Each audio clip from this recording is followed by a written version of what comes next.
Assalamualaikum warahmatullahi wabarakatuh.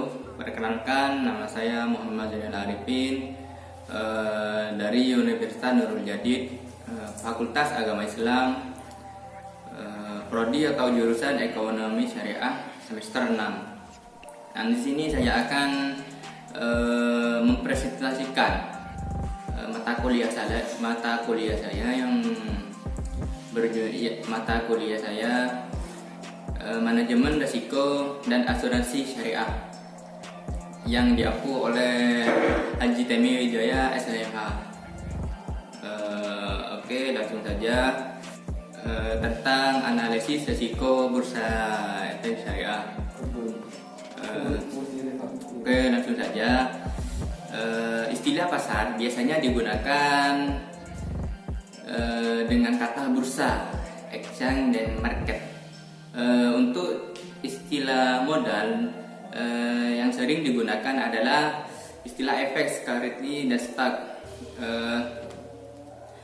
Menurut Undang-Undang Nomor 8 Tahun 1995 tentang pasar modal adalah kegiatan yang bersangkutan dengan penawaran umum dan perdagangan efek perusahaan publik yang berkaitan dengan efek diterbitkannya serta lembaga yang profesi berkaitan dengan efek.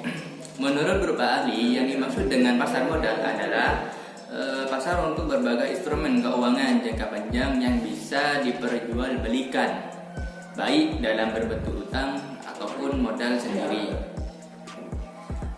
Rumusan masalah yang akan saya bahas di sini adalah ada 5 macam, yaitu yang pertama fungsi pasar modal syariah.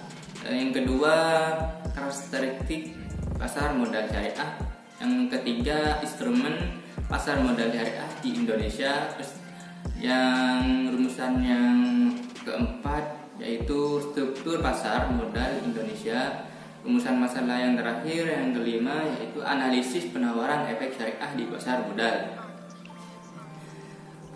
Oke, langsung saja pada fungsi modal. Pada rumusan masalah yang pertama yaitu fungsi pasar modal syariah.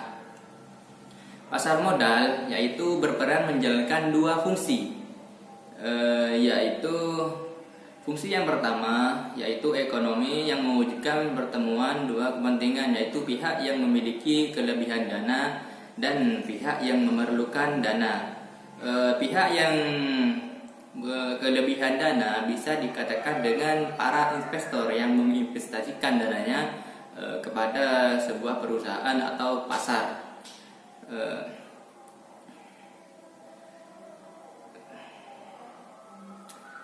Pada fungsi keuangan, pasar modal berperan sebagai sarana bagi pendanaan usaha atau sebagai sarana bagi perusahaan atau sebuah market pasar untuk mendapatkan dana dari masyarakat permodalan, yaitu investor. Rumusan masalah yang kedua yaitu karakteristik pasar modal syariah. Menurut Mukhtar Muhammad Metwali Rifai tahun 2009, yaitu karakteristik pasar modal syariah adalah semua saham harus diperjualbelikan pada bursa efek. Bursa perlu mempersiapkan pasca perdagangan di mana saham diperjualbelikan melalui pialang. Yang ketiga, semua perusahaan yang mempunyai saham yang dapat diperjualbelikan di bursa efek diminta menyampaikan informasi tentang perhitungan akun. Yang keempat yaitu komitmen manajemen menerapkan harga saham tertinggi tiap-tiap perusahaan dengan interval tidak lebih dari 3 bulan 1 kali. Saham tidak boleh diperjualbelikan dengan harga lebih tinggi dari HST. Yang keenam, saham dapat dijual dengan harga di bawah HST. Yang ketujuh, komite manajemen harus memastikan bahwa semua perusahaan yang terlibat dalam bursa efek itu harus mengikuti standar akuntansi syariah. Yang kedelapan, perdagangan saham mestinya hanya berlangsung dalam 1 minggu periode perdagangan setelah menentukan HST. Yang kesembilan, perusahaan hanya dapat menerbitkan saham baru dalam periode perdagangan dengan harga HST. Rumusan masalah yang ketiga yaitu instrumen pasar modal syariah di Indonesia. Pasar modal pada prinsipnya adalah semua surat-surat berharga. Bisa dikatakan efek yang umum diperjualbelikan melalui pasar modal. Efek yaitu adalah setiap surat atau surat pengekan utang atau surat berharga seperti saham, surat saham, obligasi atau sekuritas kredit, atau bisa dikatakan lebih jelasnya tanda bukti utang. Opsi atau setiap derivatif dari efek atau setiap instrumen yang ditetapkan oleh BPPAM LK sebagai efek. Sedangkan pasar modal syariah secara khususnya untuk memperjualbelikan efek syariah. Efek syariah adalah efek yang pengelolaan perusahaan maupun cara penertibannya melalui prinsip-prinsip syariah yang didasarkan atas ajaran Islam dan benar-benarnya dilakukan oleh DNS MUI dalam bentuk fatwa. Rumusan masalah yang keempat yaitu struktur pasar modal di Indonesia. Struktur pasar modal ini yaitu yang pertama yaitu mengelola pasar modal. Pengelolaan pasar modal ada 4 bagian, yaitu bagian yang pertama yaitu bursa efek.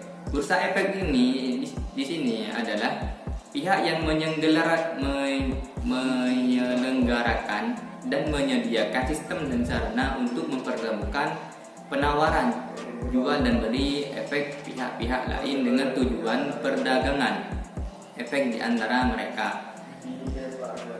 Tujuan didirikan bursa efek yaitu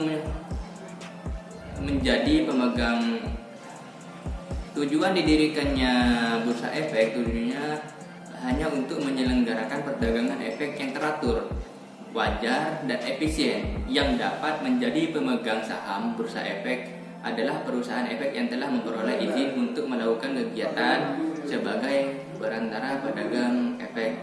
Jadi di sini adanya bursa efek yaitu untuk menyelenggarakan perdagangan saham agar supaya teratur dan efisien. Begitu tepatnya, sedikit pemahaman saya itu begitu. Yang kedua yaitu lembaga clearing dan penjaminan. Lembaga ini adalah pihak yang menyediakan jasa clearing atau jasa jaminan penyelesaian transaksi bursa. Tujuan lembaga ini adalah penyelesaian transaksi bursa yang teratur, wajar dan efisien yang dapat menjadi pemegang saham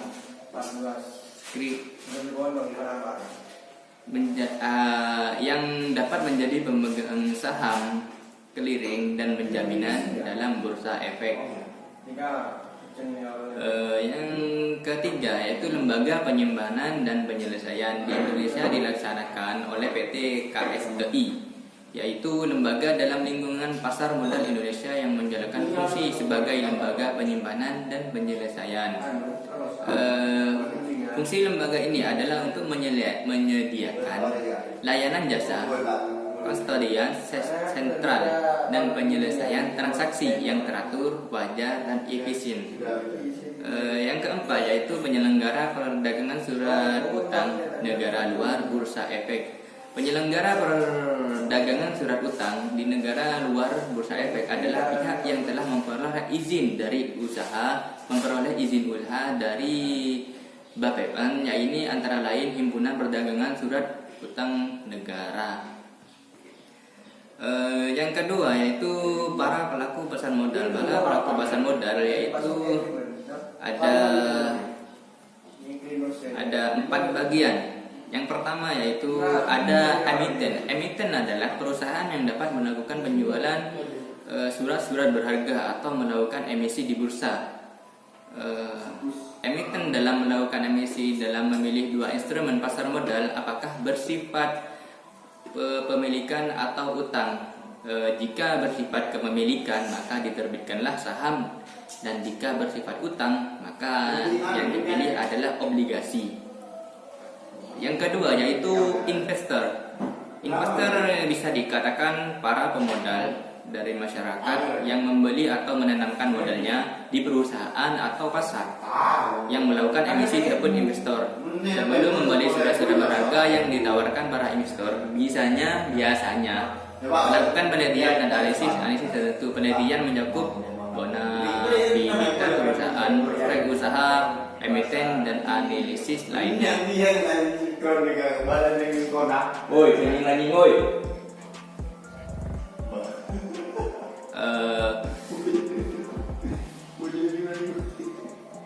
Adapun tujuan utama para investor dalam pasar modal lain yaitu yang pertama yaitu memperoleh dividen, yaitu keuntungan yang akan diperoleh investor dengan yang dibayar oleh emiten. Yang kedua, kepemilikan perusahaan. Semakin banyak saham yang dimiliki atau ditanam, maka semakin besar pengusaha perusahaan. Yang ketiga, berdagang, yaitu investor akan menjual kembali pada saat harga tinggi. Jadi harapannya adalah pada saham yang benar-benar dapat menaikkan keuntungan dari jual beli sahamnya.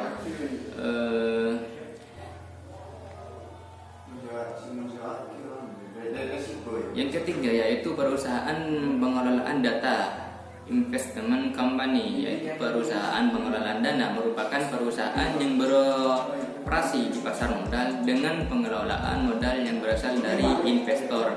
Perusahaan pengelolaan dana mempunyai dua unit, yaitu pengelolaan dana, fund management, dan penyimpanan dana kustodian. Pengelolaan dana memutuskan efek yang mana harus dijual dan efek mana yang harus dibeli. Kemudian yang melaksanakan penjualan atau pembelian adalah kustodian.